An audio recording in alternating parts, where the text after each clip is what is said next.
Good morning, guys. I want to talk about what I've come to appreciate being here for nearly 3 years in the Philippines. And I'm not saying it's good or bad.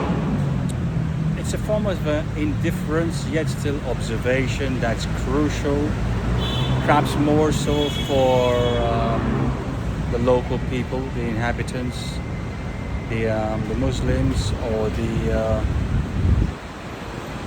ordinary Filipinos living on the islands. Okay, let's start at the beginning. I would class this as a poverty framework that's designed to keep people impoverished. It's a broad discussion, but I'm going to try and narrow it into just this. Actually, several experiences I've witnessed through friends and contacts, and one today raises my not my anger, but my kind of real strength of inequalities that I see here, and it's kind of it's embarrassing actually. So let me carry on then.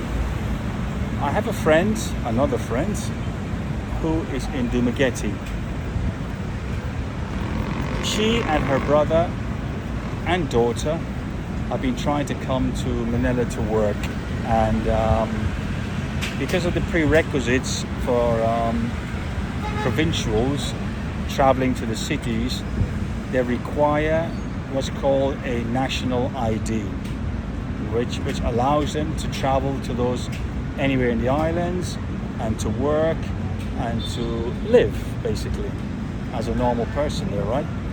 Now, she's been trying to get with the family these national IDs, which I might add, from the information I've been given, is that, and I've looked online as well, is that when you're in the provinces, as an impoverished person who has of little consequence to basically the police and the laws that exist on that island, is that you pay a certain amount of money to get your ID.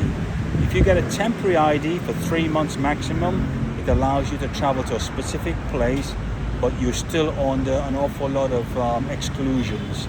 And from what I've come to see with her, which is what she's got now, a lot of hassles and aggravation from the local police that they arrive at to travel onwards to their destination of Manila. Now, before I move forward, I'd like to say, in each occasion that her family have spoken to me, is that each point that they stopped on a ferry to get to the islands, this island hop to get to Manila, they've had problems one way or another, either by the ferry company claiming they need to pay more, or the ferry company who then says, okay, this has been cancelled, we can't continue on. You have to wait here a few more days before the next ferry comes, which means they have to pay more money in another pension or some accommodation, which, you know, when money's tight and they save their money up to do this trip, it becomes a real negative thing. The effort is being put on the passengers to find alternative at their costs, even though the companies are fucking up. The companies are always stepping back from their duty, from their responsibilities. Okay, let me give you this example. This happened to her a few times now and her family. The ferry, for some reason or other, had to disembark the passengers because of some issue or another, you know, boarding levels or how many people's on board, or the storms came along, okay, and they had to pull into a bay to wait. Each time this happened, for one reason or another, the ferry company would say it's nothing to do with them. Whatever happens, regardless of whether it's an act of nature or God or whatever you want to call it, when something goes wrong with the ferry ability to be able to provide the service you paid for, they paid for, they always come back and say, it's not our responsibility.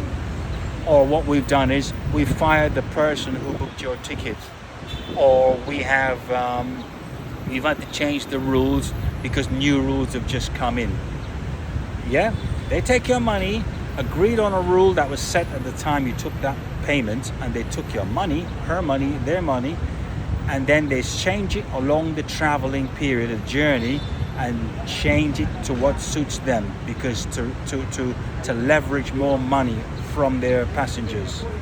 And I might add, I've never had this problem as a foreigner, but it seems to me this works a lot against the small island people, you know, those who are, I suppose, native to the country. That's what they seem to operate on.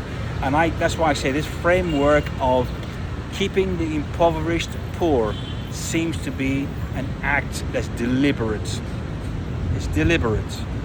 So let me move on. So at this point today, she was speaking to me with her family. She said, Chris, I can't actually come to Manila to get my work because she has a job lined up to do with her daughter, her son and daughter. And she's saying that because this is strange, because she had to change ferry providers at Dumaguete because the company said they're no longer going forward to Manila. They've taken her money and now they're saying they can't go forward to Manila. She had to rebook another ticket with another company. Now here's the thing, so she's lost that money traveling full payment to Manila. The company says they can't give refunds. Nobody gives refunds. They're happy to take your money, but they give no refunds. Every single one of them. Now, she's then have to find more money by working with her brother to find money to pay for the trip from Dumaguete to Manila, which she's done. They managed to get this money together in the last 2 weeks. Now, they've paid the new company, right? They've given the documents to the company checked it all off, everything's fine, you're ready to travel, good, see you next week. When she goes back to get her ticket and to travel 2 days prior, they tell her and says, your information is wrong. We can see on the ticket it's not the same as the documents. So again, they're relinquishing the responsibility of their booking agent or booking personnel, which is staff, who put in the information into the computer incorrectly, and now saying she cannot travel. She has to pay another 6,000 or 7,000 for them to change it what they screwed up. Responsibility is put back on the traveler, right? She's now not the victim, right? So now she's having to find another 6,000. She stood there and argued with them, and they said, no, we can't let you travel. It's the rules. It's the rules that they made wrong. They fucked up. They didn't put the information. She gave them the documents. It says clearly her name, and the girl said it was okay. Everything's fine. And now she's having to find another 6,000. Where is she going to find 6,000? So she's now, I said to her, look, the only thing you can do at this point in time, if the company's not going to help you, you need to go to the police station and explain all this. Show them the tickets information.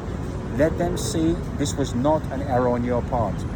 The company screwed up, and they are responsible for whatever happens with your ticket in terms of either refunding you or putting you on a new trip. The police went there. Here's the thing. The first thing the police did, what did they do? They look at her documents and said, oh, you only got a 3 months temporary pass documents. Completely forgetting the point of why she went there. She would not have been able to travel if her documents wasn't valid to travel to Manila. But they completely ignore that and just jump on her. Because why? They're aligned with the companies who probably pay them or assist the companies to get past any issues that come up with customers, clients, travelers.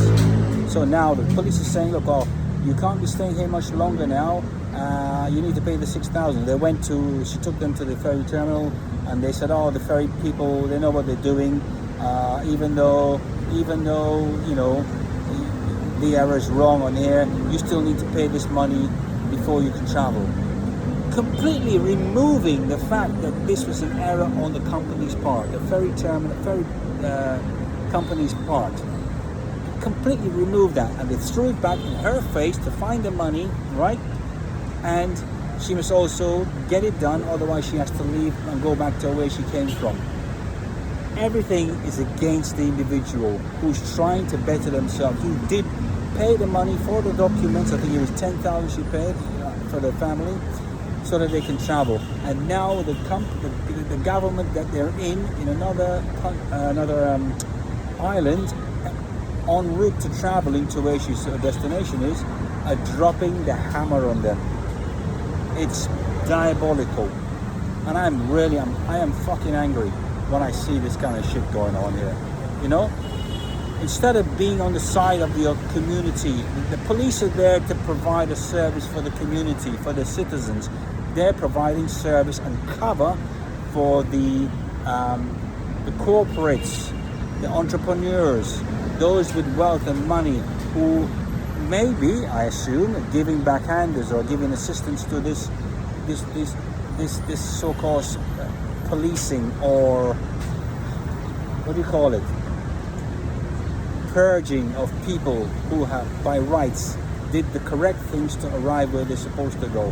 They paid their dues, they paid their money, they got documentation, they paid for their ferry terminal. The ferry fucks up, they then change and go to another ferry company. That company fucks up, they don't have responsibility there either. And the effort and the illness is on these people to find money to go to where they were supposed to go when they already did it. Tell me that's fucking right. I'm fuming, because this has happened a few times to other friends I know who are Filipinos, trying to move from the provinces into the cities to work, and they're doing it the correct way and getting hammered by it. So I said to her, whatever happens now, you've got to stick with the police. I don't know what she can do about it, but I said, you know what, tell them that maybe you have some friend here in Manila who's a lawyer, and that in fact he is likely to look into this more. But I can't see another way out of this. To be honest, I think she's screwed. I think the family is screwed, and I think what's going to happen, the ferry companies get their money, the police will then kick her and her family back to Mindanao or Davao, and then that's it, washed. They're going to screw somebody else over a little later on. It's pathetic.